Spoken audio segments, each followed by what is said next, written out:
الذی ہدانا لہذا وما كنا لنهتدی لولا ان ہدانا اللہ لقد جاءت رسل ربنا بالحق الصلاة والسلام وتحیۃ والاکرام النبی الامی المکی المدنی الہاشمی القرشی المطلبی سیدنا و نبینا و شفیع ذنوبنا و حبیب قلوبنا مولانا مولا الثقلین جد الحسن والحسین محبوب مشرق والمغربین و کعبہ قوسین ابی القاسم محمد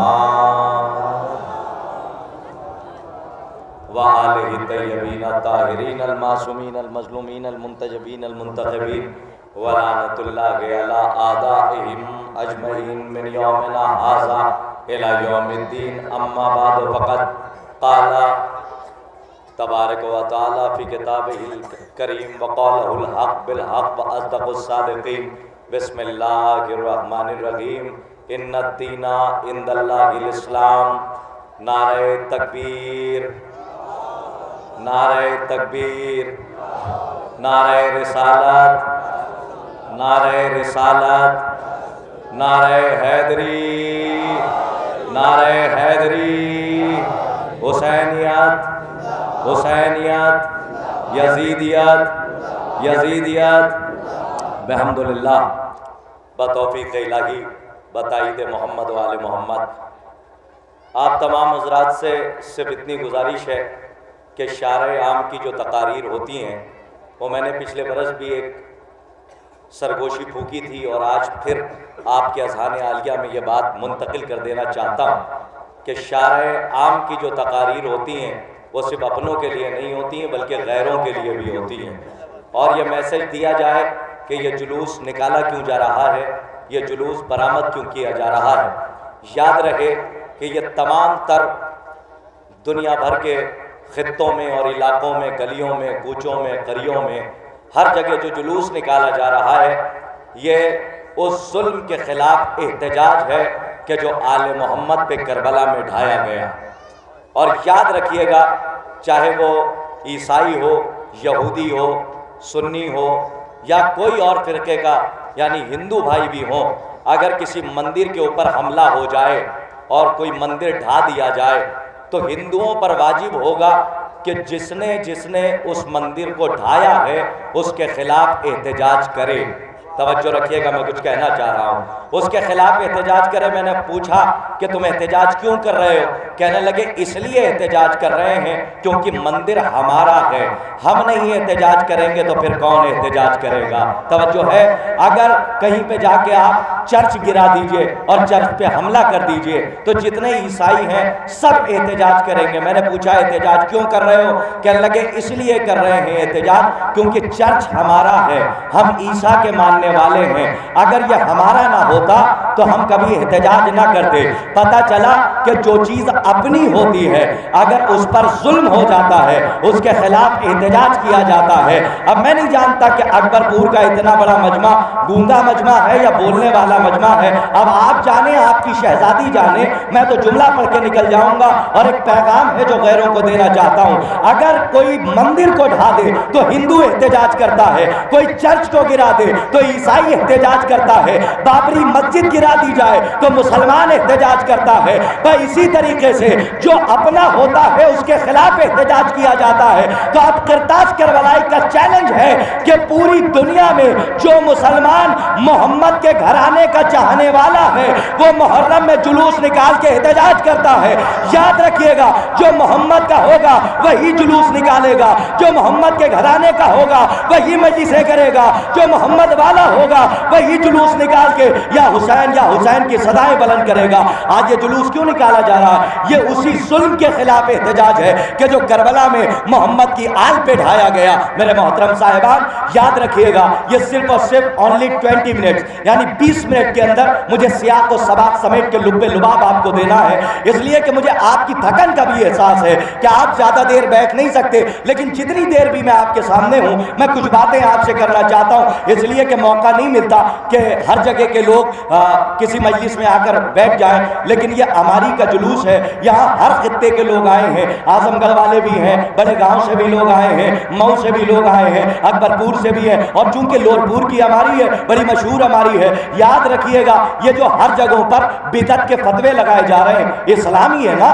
اللہ کہہ رہا ہے کہ اللہ کے نزدیک سب سے پسندیدہ دین یعنی پسندیدہ دین جو ہے وہ دین اسلام ہے۔ اب آپ یہ بتائیے کہ یہ بانیان اسلام کے اوپر جو ظلم ڈھایا گیا اس کے خلاف احتجاج ہو رہا ہے۔ یہ جو ہم علم نکال رہے ہیں آپ کے سامنے علم کی شبیہ ہے، جب اس کو آپ بوسا دیجئے تو فتوے آ جاتے ہیں کہ اس کو چھونا بدعت ہے، اس کا پھریرا چومنا بدعت ہے۔ آپ مجھے بتائیے 73 فرقے کے مسلمان، میں آپ کو دیکھنا چاہتا ہوں کہ آپ خاموشی سے سنتے ہیں یا مولا کے فضائل چاہے جیسے سنیں، آپ کی اپنی مرضی، لیکن میں پڑھ کے جا رہا ہوں، توجہ رکھیے گا۔ 73 فرقے کے مسلمان حج کا موسم آتا ہے، جدہ ایئرپورٹ پہ اترتے ہیں اور اترنے کے بعد خانہ کعبہ پہنچتے ہیں۔ خانہ کعبہ پہ ایک پردہ ڈالا جاتا ہے اور ابھی بھی پڑا ہوا ہے، بلیک کلر کا، کالے کلر کا پردہ ہے۔ آپ یہ بتائیے لورپور کا اتنا بڑا مجمع ہے، اکبر پور کی بالیدہ سماتے ہیں، صاحبان فکر و نظر تشریف فرمائے، اتنے بڑے مجمع سے کوئی میرا چیلنج ہے کوئی کھڑے ہو کے بتائے کہ یہ جو خانہ کعبہ پہ پردہ ڈالا گیا یہ ابراہیم نے بنا تھا یا اسماعیل نے؟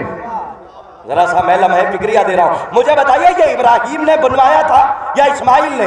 یا رسول اللہ نے کہا تھا کہ ہمارے بعد خانہ کعبہ پہ پردہ ڈال دینا؟ نہ رسول نے کہا، نہ ابراہیم نے سلا، نہ اسماعیل نے بنا۔ یہ 73 فرقوں کے مسلمانوں نے، پہلے بنارس سے بن کے جاتا تھا، بہت عرصے تک بنارس سے بن کے جاتا رہا عرب میں، اور اس کے بعد وہاں پہ خود کروڑوں اربوں روپے کے بارے نیارے ہونے لگے اور وہاں پہ بڑے بڑے کارخانے بن گئے، تو اب پردہ عرب میں بنتا ہے اور خانہ کعبہ پہ ڈالا جاتا ہے۔ اب آپ مجھے یہ بتائیے کہ 73 فرقوں کے مسلمانوں نے اپنے ہاتھ سے پردہ بنایا، توجہ رکھیے گا، اپنے ہاتھ سے پردہ بنایا اور خانہ کعبہ پہ ڈال دیا، نہ ابراہیم نے سلا، نہ اسماعیل نے سلا، نہ رسول اللہ نے کہا۔ یہ مسلمانوں کے اپنے ہاتھوں کا کام ہے کہ اپنے ہاتھوں سے بنایا، خانہ کعبہ پہ جا کے ڈال دیا۔ 73 فرقوں کے مسلمان وہاں جاتے ہیں، جانے کے بعد کعبے کا پردہ چومتے ہیں اور چلے آتے ہیں، تب بدعت کا فتویٰ نہیں آتا۔ ہم یہاں پہ علم کا پھریرا چوم لیں تو بدعت کے فتوے آ جاتے ہیں۔ میں آج کیا عرض کر رہا ہوں آپ کی خدمت میں،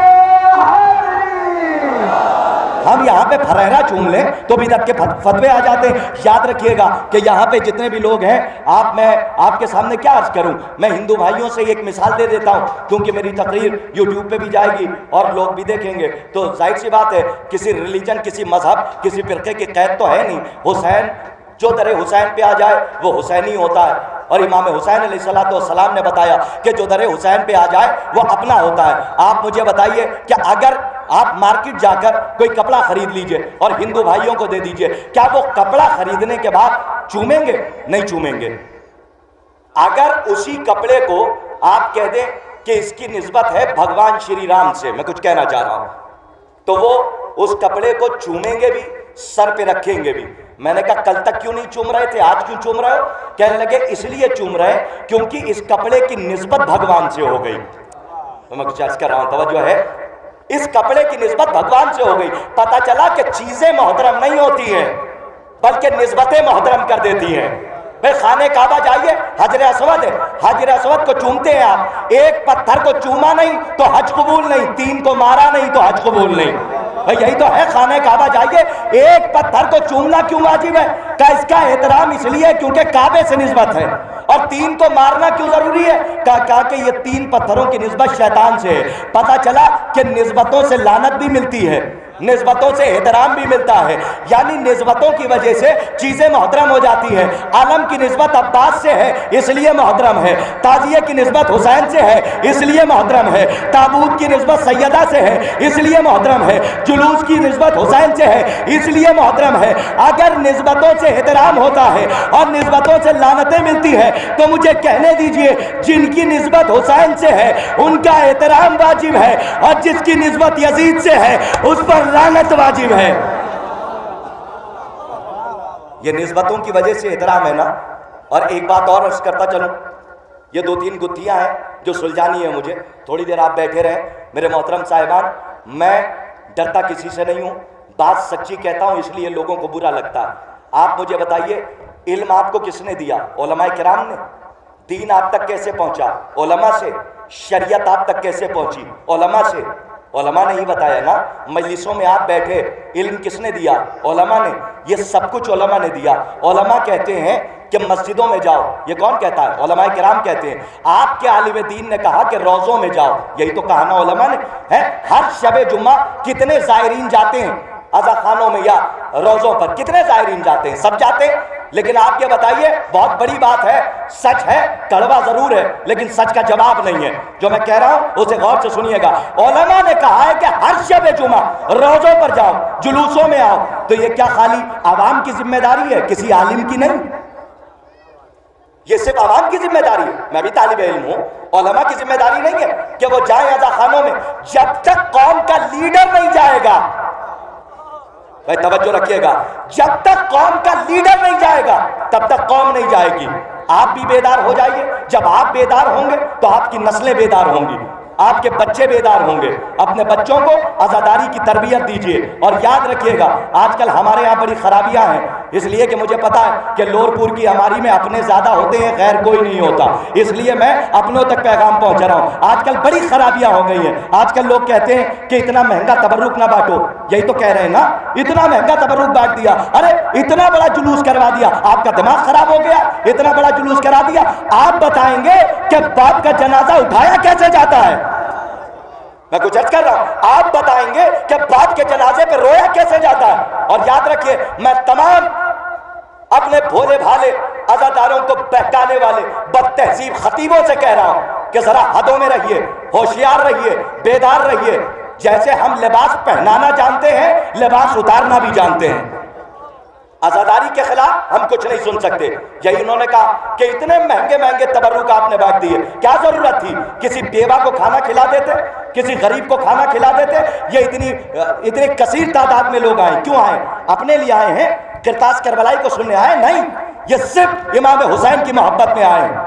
یہ اتنے مہنگے مہنگے تبرک بانٹے جا رہے ہیں, کیوں؟ اپنے لیے نہیں, امام حسین کے لیے بانٹے جا رہے ہیں. اور یہاں ہمارے یہاں خرابیاں کیا ہے؟ اتنا مہنگا تبرک بانٹ دیا گیا لور پور میں. بھئی آپ بتائیں گے, خانہ کعبہ پہ جو پردہ ڈلا ہے نا, بس آخری بات ہے اس لیے کہ وقت کم ہے, باتیں زیادہ تھی. خانہ کعبہ پہ جو پردہ ڈلا ہے جانتے ہیں کتنے کا؟ 5,000 کا, 10,000 کا نہیں ہے. ہر سال جو لوگ اخبار پڑھتے ہیں, وہ نیوز پڑھتے ہیں, وہ جانتے ہیں, اور جو لوگ دیکھتے ہیں وہ جانتے ہیں, ہر سال وہ پردہ بدلا جاتا ہے. جانتے ہیں پردہ کتنے کا؟ نہ 5,000 کا, نہ 10,000 کا.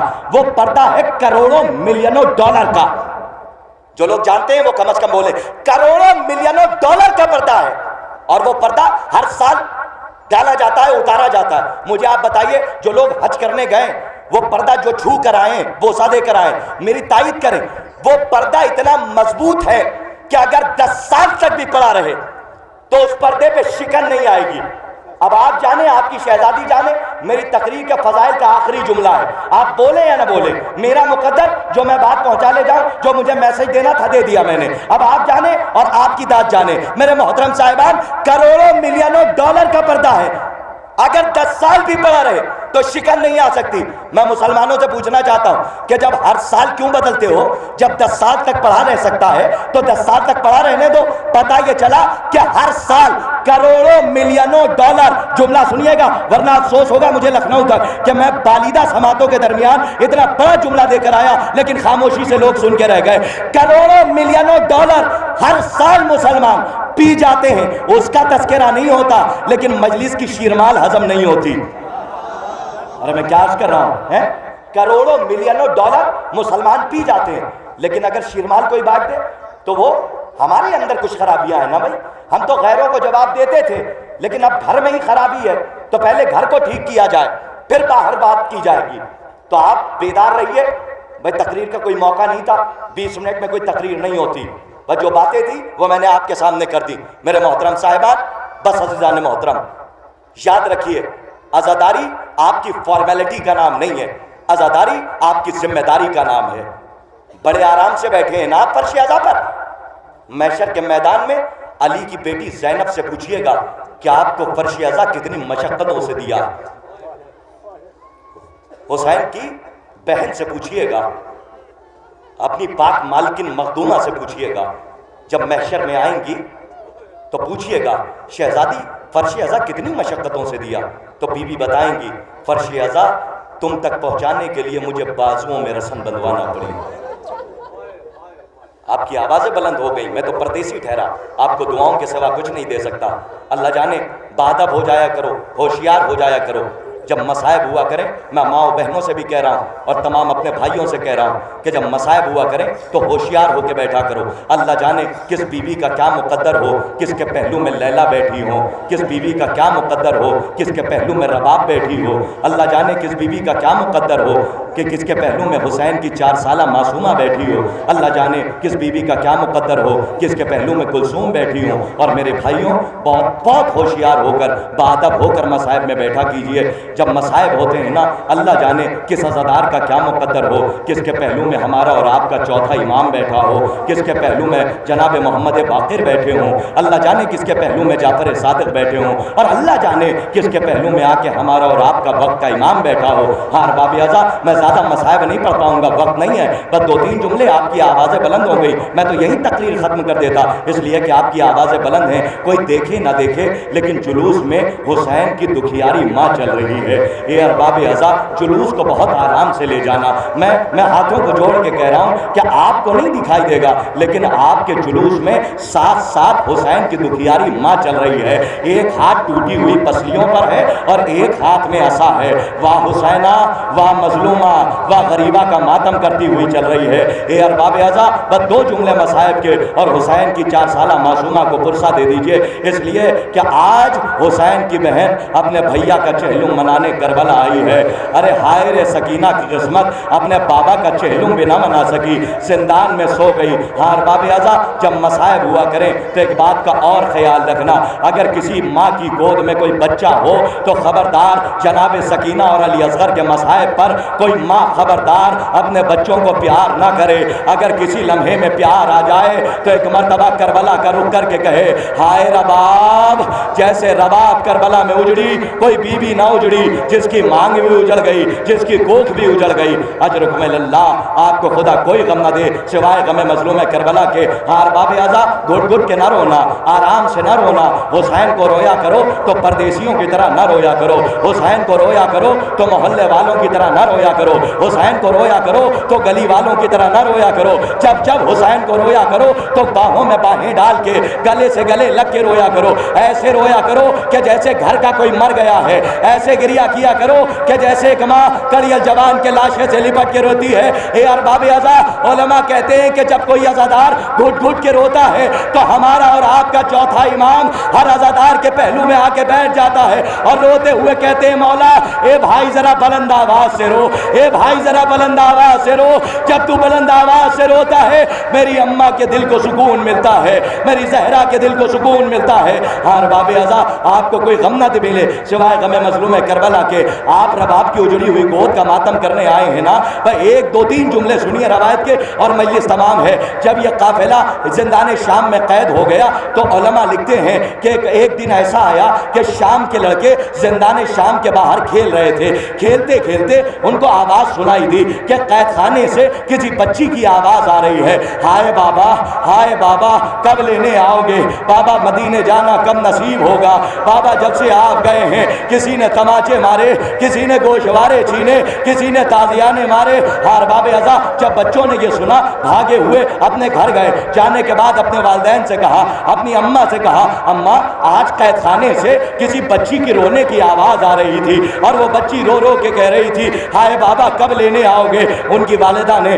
ان کے والد محترم نے سمجھایا کہ کوئی یتیمہ ہوگی، کوئی یتیم بچہ ہوگا کہ جس کے سر سے اس کے باپ کا سایہ اٹھ گیا ہوگا. یہ ارباب اعضا، یہ بچوں کی فطرت ہے نا، اگر کوئی نئی چیز سنتے ہیں تو اسے جاننے کی ضد پکڑ لیتے ہیں. جیسے ہی انہوں نے سنا کہ کوئی یتیمہ ہوگی، بچوں نے کہا، بابا یہ بتائیں یتیم کسے کہتے ہیں؟ ایک مرتبہ ان کے والدین نے کہا کہ تمہیں نہیں پتا یتیم کسے کہتے ہیں؟ جس کے سر سے باپ کا سایہ اٹھ جائے، آستینیں چڑھا دی جائیں، گریبان چاک کر دیا جائے، اسے یتیم کہتے ہیں. جب بچوں نے یہ سنا اور ضد کر لی کہ ہم یتیم دیکھنا چاہتے ہیں. دوسرا دن آیا، قید خانے کے باہر کھیلتے کھیلتے بچے زندان شام کے دروازے پر پہنچے.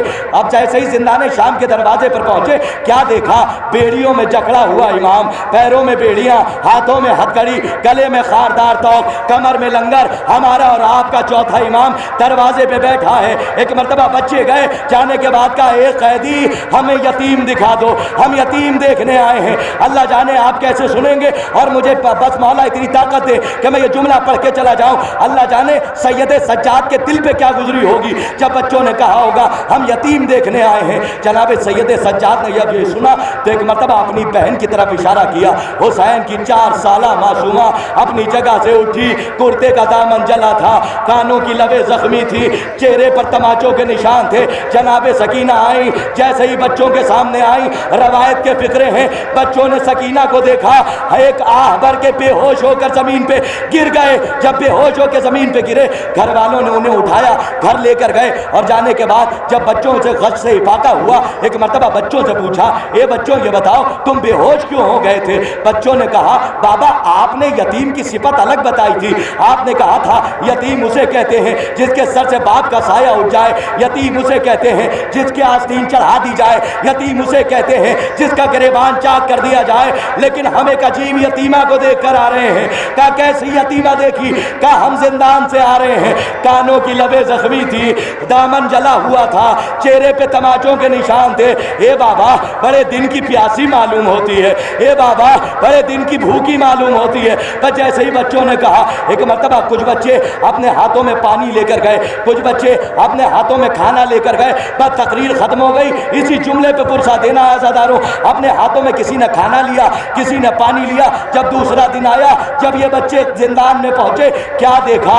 اب سید سجاد دروازے پر نہیں بیٹھے ہیں بلکہ سکینہ کی قبر پر ہیں. جانے کے بعد کہا اے قیدی ایک مرتبہ یتیمہ سے ملا دو, اب دوبارہ زحمت نہ دیں گے. جناب سید سجاد نے کہا ارے تم نے آنے میں دیر کر دی, اب میری بہن اس دنیا میں نہیں ہے, اگر کچھ دینا چاہتے ہو اس کی مرقد پہ آ کے رکھ دو, میری بہن قبول کر لے.